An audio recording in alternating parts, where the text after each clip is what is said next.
నాకు ఇక్కడ మాకేం కనిపిస్తుందంటే మీరు రాబోయే రోజుల్లో ఎదుర్కోబోయే హడ్డిల్స్ని మేము చెప్పాము ఇప్పుడు. ఎందుకంటే మీ నాయకుడు మిమ్మల్ని వ్యతిరేకిస్తున్నాడు, మీరు తీరా సిఎస్ఆర్ పేరు చెప్పారు. ఇన్ని సమస్యలు ఉన్నాయి కదా, వీటిని ఎదుర్కొని ముందుకు ఎలా వెళ్తారన్నది మా ప్రశ్నల సారాంశం తప్ప మీ కార్యక్రమాన్ని కించపరచడం. ప్రస్తుతానికి మా గురువు మీరే సార్. ప్రస్తుతానికి మా గురువు మీరే. నేను అదే అంటున్నాను సార్, ప్రస్తుతానికి మా గురువు గారు మీడియా వల్లే. మీరు ఇన్ని అడగడం వల్ల సార్ మీకు మాట చెప్తాను సార్. భలే అన్నారు మురళి గారు, భలే మాట్లాడారు. ఒక్క నిమిషం, సారీ సార్. మేము కూడా చాలా రాసుకుంటాం, మా టీం కూడా కొన్ని రికార్డ్ చేసుకుంటుంది. నిజమే కదా, ఆ మీడియా సోదరులు అడిగారు, నిజమే మన లీగల్ టీం వాళ్ళకంటే కొంచెం వెనకబడి ఉంది, దయచేసి కొంచెం అవి చూసుకోండి. రేపు ఇంకో ఊరు వెళ్తే ఆ మీడియా వాళ్ళు ఇంకొకళ్ళు అడుగుతారు. తప్పకుండా మీరే మా గురువులు సార్, మాకు నేర్పించండి సార్. ఓనమాలు తెద్దండి కుదిరినంత వరకు. లేదా తప్పు చేస్తే నిజం తీసి క్వశ్చన్ కొంచెం చొక్కా పట్టుకొని అడిగేయండి ఫస్ట్. ఓకే అంటే ఫైనల్గా నేను సజెషన్ ఏంటంటే సార్, మీరు మొదట చేయాల్సింది ఎన్టీఆర్ని కలవడం. ఇది మీరు ఇప్పటికా ఇది కలవలేదు అడ్డుకుంటున్నారన్న మాటలు మాత్రం చెప్పొద్దు. సిన్సియర్ రిక్వెస్ట్ ఇది. ఎవరెవరో చిన్న చిన్న కార్యక్రమాలు చేసిన వాళ్ళు కూడా జూనియర్ ఎన్టీఆర్ని కలుస్తున్నారు. సరే సార్, ఒక పని చేస్తాను. నేను 250 ప్రయత్నాలు పైనే చేశాను. అయితే ఒక పని చేస్తాను, మీరు సహకారం ఇచ్చారు కాబట్టి ఒక పెద్ద ర్యాలీ చేసుకొని ఆయన ఇంటి ముందుకు వెళ్ళిపోయి గేటు కొట్టమంటారా? అది దాడి అవుతుంది మళ్ళీ. అదే సార్, 250 మంది, పార్టీలతో సంబంధం లేదు, వాళ్ళ అర్హతలతో సంబంధం లేదు, సినిమా వాళ్ళ రాజకీయ నాయకుల పట్టుకొని వాళ్ళు లేరు, నేను మెసేజ్ పెట్టిన వాళ్ళు లేరు, నేను ప్రయత్నించిన రోజు లేదు. ఇదివరకు ఇంత వెంపర్లాడలేదు సార్.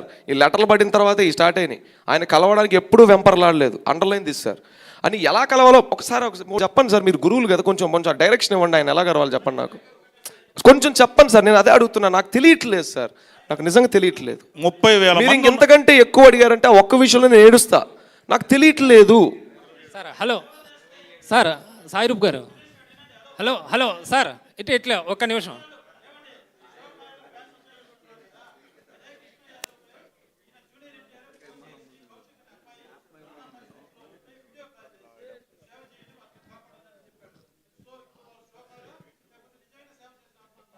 శ్యామ్ అని మా అభిమానం ఒక వ్యక్తి ఉన్నాడు సార్.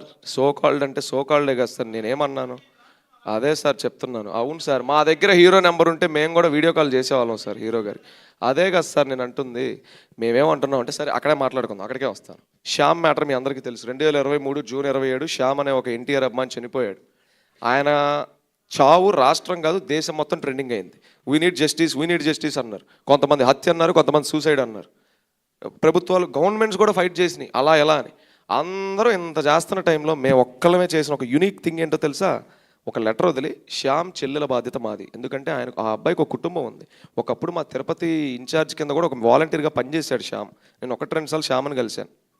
ఆ లెటర్ వదిలిన తర్వాత మీరు అనుకుంటారు లెటర్ వదిలారు, పబ్లిసిటీ అయిపోయింది, ఇంక నిద్రపోతున్నారు వీళ్ళని.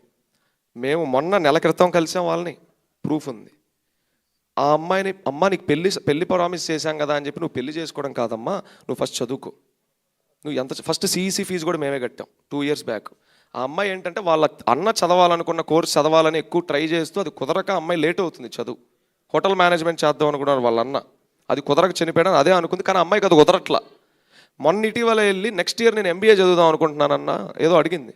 అడిగితే తప్పకుండా చేస్తానమ్మా, ముందుగా చెప్పు, మేము ప్లాన్ చేసుకోవాలి కొంత డబ్బు అనేది అన్నాను. ప్రామిస్ చేసాం, ఫ్రూట్స్ బాక్స్ ఇచ్చి వచ్చేసాం. ఇప్పుడు చెప్పండి సార్, ఆ సో కాల్ మీరు అన్న వాళ్ళు ఎన్నిసార్లు కలిసారు ఆ కుటుంబాన్ని? కొంతమంది కన్వీనర్లు వాళ్ళకి ఇచ్చే డబ్బులు కూడా తిన్నారని వాళ్ళు నాకు చెప్పింది. నేను వాళ్ళ పేర్లు ఏం చెప్పలా, ఆ అమ్మాయి కూడా పేర్లు చెప్పలా. పాపం ఎంత జాగ్రత్తగా మాట్లాడింది, ఎంత గౌరవం ఇచ్చిందో. అన్న మా కోసం కలెక్ట్ చేసిన ఫండ్స్ కూడా తిన్నారన్న వాళ్ళు. వీళ్ళని ఎవరు క్వశ్చన్ చేయాలంటే అమ్మ ఇప్పుడు దీన్ని బయట పెట్టానంటే మన రామారావు గారిని అవమానించినట్టయితే వద్దమ్మా అన్న.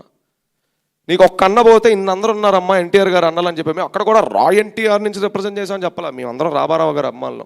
వ్యవస్థ అనేది ఒక ప్లాట్ఫామ్ అంతే. రా ఎన్టీఆర్ని లాభాగండి. ఇది నడుస్తుంది కూడా ఆయన ప్రేమతోనే, ఆయన ఇదితోనే, ఆయన కోసమే.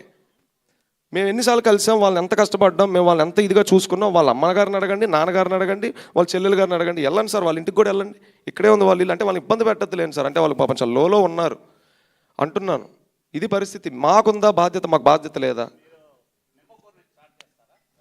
అదే సార్, ఊరు ఇంకా చెప్పలేము. ఇప్పుడే ఊరు మేము పూర్తిగా అనుకోలేదు. ఒక 4-5 ఊర్లు టీమ్స్ ఉన్నాయి. అదే సార్, 4-5 ఊర్లో మంచి టీమ్స్ ఉన్నాయి ఆ చుట్టుపక్కల ఎన్టీఆర్ జిల్లాలో. ఏది ముందు మొదలు పెడితే బెటర్ ఆలోచించుకొని మా కోర్ కమిటీ డెసిషన్ తీసుకుంటుంది సార్. ఇది నా ఒక్క డెసిషన్ కాదు. Thank you so much sir, thank you so much. జై ఎన్టీఆర్. మీడియా మిత్రులందరికీ పోలీస్ శాఖకి, ఇందాక బయట వచ్చిన పోలీస్ శాఖకి, బయట ఉన్న వారికి, ఈ ఈవెంట్ ఇంత సజావుగా జరగడానికి ప్రొటెక్ట్ చేస్తూ దీన్ని ముందుకు తీసుకెళ్ళినందుకు అందరికీ పేరు పేరున ధన్యవాదాలు. మీ అందరికీ శిరస్సు వంచి పాదాభివందనాలు చేసుకుంటున్నాను. Thank you. జై ఎన్టీఆర్.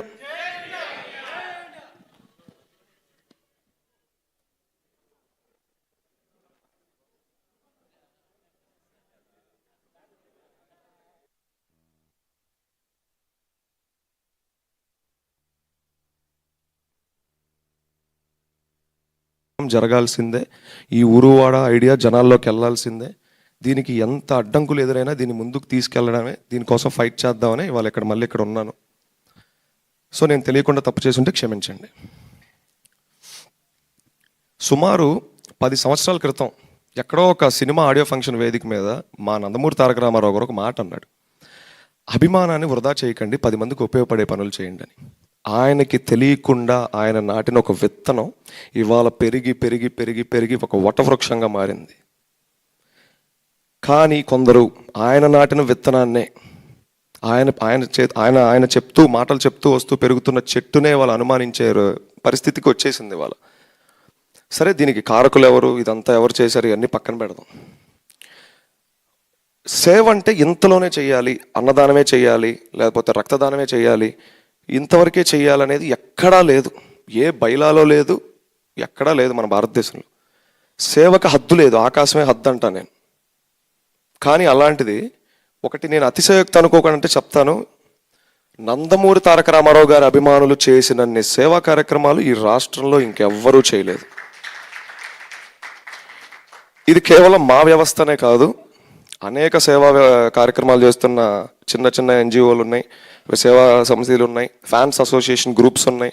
ఒకళ్ళకి పాపం ఇవన్నీ ఎలా రిజిస్టర్ చేసుకోవాలో తోటి తెలియదు అభిమానికి. మేము అభిమానుల ఆవేదన చూసాం ప్రతి ఊరు తిరిగినప్పుడు జాగోరైట్ పేరిట.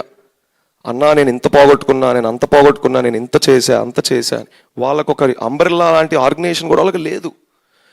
రా ఎన్టీఆర్ ఆ అంబ్రెల్లా క్రియేట్ చేయడం కోసమే ఈ ఫైట్ అంతా.